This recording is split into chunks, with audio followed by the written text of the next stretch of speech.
CISD or Critical Incident Stress Debriefing is a set of procedure including counseling and giving information aimed at preventing psychological morbidity, the aiding recovery after a traumatic event. The military services, airlines, and railroads find the process helpful. Depending on the group size, the CISD is led by the special trained 2 to 4 people. Team members introduce themselves and explain the process. Guidelines are presented for the participants. The members motivate the participants to engage actively in the process. Good afternoon, everyone. I am Shairyn Mae Talliad, and I've been doing this debriefing for 5 years now. Together with me is Dianne Acenas. Hi guys, I'm Dianne Acenas and I've been doing this debriefing for 5 years also. We will be your facilitators for this CISD or your critical incident stress debriefing. Please also introduce yourself so that we will get to know you better for this activity. Just tell us your name and your age when we start with Miss. So I am Janna, 15. I am 22. I'm Joanna Biscay and I'm also 22. I am Janna Mariel, Silen, 21. I'm Aidam Apilado, 22. I'm Marc, Biscay. I'm Regienald Andres, 21. Okay. We are gathered here, as you all know, for one particular reason, and that is to allow yourself to be open for everybody. It is normal to feel uneasy on your first day, but eventually, you will notice how much your improvements will be in the following meetings to come. And we want you guys to know that this is your safe space and that whatever happens here will stay here, and every detail will be treated with utmost confidentiality. So yeah, maybe loosen up a bit, shake our bodies, and take a deep breath as we begin our activity. This phase helps the participants to begin talking. Brief overviews of their experiences and excessive details are discouraged. In this way, we are lowering the anxiety of the group and letting them know that they have the control over the discussion. As for the most prominent thought of the group about the session, this encourages the group to speak up. Okay, so for our first part, I want you to share a short overview of your experiences in Marawi. Just a short overview. Who wants to go first? Okay, let's start with Marc. So in Marawi, my experience is unfortunate. And also there was family everywhere. Next. I lost a friend on the battlefield. I was shot and luckily survived. Gunshots and bombing incidents are near the treatment area. I was awake for days. Janna. I was with Joanna the whole time, and whenever we felt burned out, we answered the ourselves. And lastly, we have One day, while I was feeding those who were sick, I found myself running away from the area. I told myself at that moment that I couldn't be in the military. Everything felt too much in hand. all your experiences are valid reasons why you react and feel that way. Your reactions are never too much, and we assure you that your responses to your traumatic events are all valid, and that you are also brave for being with us today. Yes, I agree. I do believe that you have the same but different experiences, and I really commend you guys for your bravery. Reactions. This is the heart of the CISD. It now focuses on the anger, frustration, sadness, loss, confusion, and other emotions that may emerge. The triggered question is, what is the worst thing about their experience?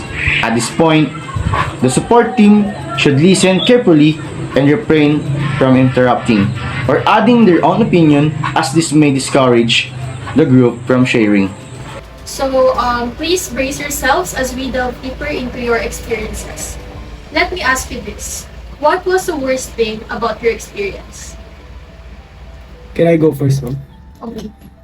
So during the Marawi siege, there was never a night that the bombing stopped. I was just a new reserve officer back then. We were oriented, yes, but I'm not prepared holistically. I have nightmares and panic attacks. Also, the bombs still echoed to my ears and never up music that put me to sleep.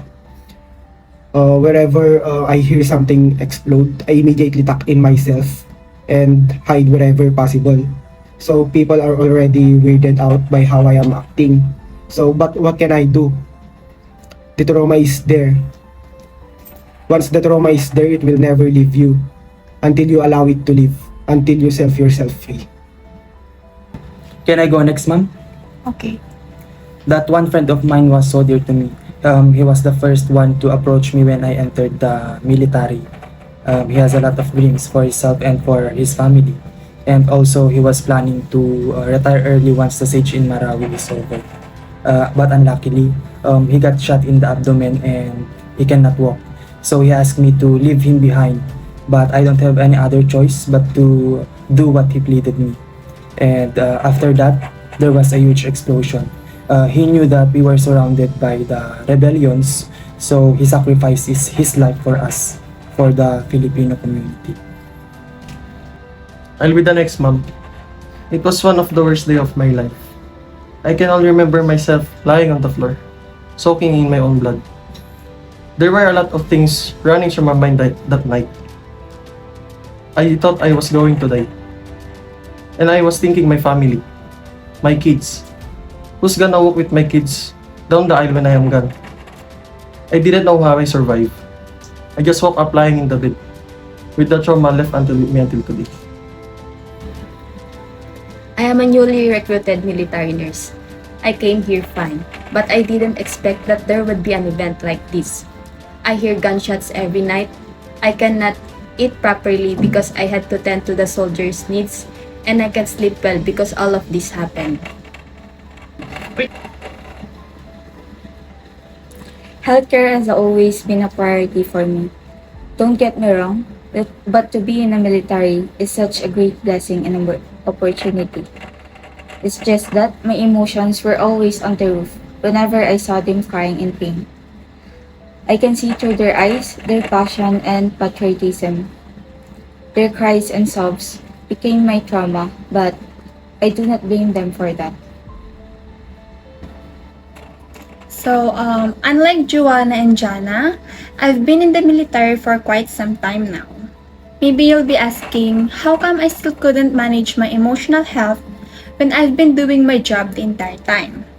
Well, that was the problem. I didn't want myself to be immune to the surroundings, so I've been suppressing my emotions. And the frequently I do this, the problems pile up. Almost everyday bombing, I felt like I couldn't see my family anymore, and it hurts me to think how worried they were whenever there was a war going on. As I said, all your experiences are valid and you all don't need to be sorry for that. Symptoms. The team members should listen to the common symptoms associated with their exposure to the traumatic events. They will directly ask the group about the physical, cognitive, emotional, and behavioral changes that they have been dealing since the event started. Since we dug into your deepest unwanted experiences, let me ask you guys, what changes have you felt physically, mentally, emotionally, or spiritually? Let me start again with Marc. So for me, I have became more and more anxious. I have panic attacks and nightmares. Aidam. I cannot communicate with my family and I always visit my friend's kid. I often space out. Reggie. I am having nightmares every night. There was one time I had an episode where I thought my wife was one of the rebellions and I almost choked her to death. I couldn't sleep until this day. I am losing so much weight that I cannot cope with the stress. That even when I try to mingle with other people, I still feel that I am responsible for how they feel. Janna. I have GI disturbances. I feel nauseated and vomiting whenever I see blood, and also whenever I see people crying, I can't help but cry also. So, I was diagnosed with bipolar 1 disorder and PTSD. And I'm still seeing my doctor. When I got home, I had noticed that I became distant from my family. The team will be providing explanations of the participants' reactions and stress management information. The symptoms will be normalized in this phase. Other pertinent topics may be addressed in this phase, like for example, if the CISD was conducted because of the bombing of the area, the topic of the bombing should be covered in this phase. A tough scenario might induce a condition of worry or mental tension, which is known as stress. Humans naturally react to stress, which motivates us to deal with obstacles and dangers in our lives. Stress affects everyone to some extent. On the other hand, our general well-being is significantly impacted by how well we handle stress. And yes, everyone reacts to stress differently. Coping styles and symptoms of stress vary from person to person, just like how you all did and what you all have. We do understand you, and again, we want you to know that it is natural to feel stressed, especially in challenging situations such as war, bombing, and shooting. So for most people, stress reduces over time as the situation improves or as they learn to cope with the situation emotionally. So if you have difficulties coping with stress, we should seek help from a trusted healthcare provider or a trusted person in our community. The Marawi siege impacted a lot of lives and left you traumatized. The bomb explosions and the gunshots are truly terrifying. You battled for your own lives and now you are here, still battling for your well-being. The participants may ask questions or make final statements. The CISD team will summarize what has been discussed. Final explanations, information, action directives, guidance, and thoughts are presented to the group. Now guys, let's proceed to the last phase, which is the re-entry. If anyone wants to raise his question or make a final statement, you may do so. Okay, Marc. So it feels nice that you are finally moving out of your corner. And I am so ready to wash away every blood that stained my life. After this, I'm going to visit my friend again, and I hope that he is happy for me today and for the following sessions. And I will tell him that I am ready to let go of that memory of his. To be in a room with people whom you know you can trust is a different kind of peace and lightness. I will be better.